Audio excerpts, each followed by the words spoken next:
ఈశాన్య రుతుపవనాలు బలపడేందుకు అనువుగా పరిస్థితులు మారనున్నాయి. పసిఫిక్ మహాసముద్రం నుంచి వచ్చే తేమ గాలుల ప్రభావంతో హిందూ మహాసముద్రంలో అనుకూల వాతావరణం ఏర్పడనుందని నిపుణులు అంచనా వేస్తున్నారు. ఆ ప్రభావంతో ఈ నెల 19 లేదా 20వ తేదీన దక్షిణ అండమాన్ సముద్రం, ఆగ్నేయ బంగాళాఖాతంలో అల్పపీడనం ఏర్పడనుంది. తర్వాత పశ్చిమంగా పయనించే క్రమంలో ఇది బలపడి తుఫానుగా మారుతుందని వాతావరణ నిపుణులు చెబుతున్నారు.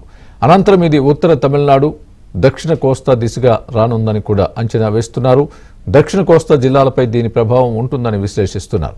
దీనికంటే ముందు 4-5 రోజుల్లో శ్రీలంక సమీపంలో అల్పపీడనం ఏర్పడి దక్షిణ తమిళనాడు దిశగా వస్తున్నట్లు కూడా వాతావరణ శాఖ అధికారులు చెబుతున్నారు.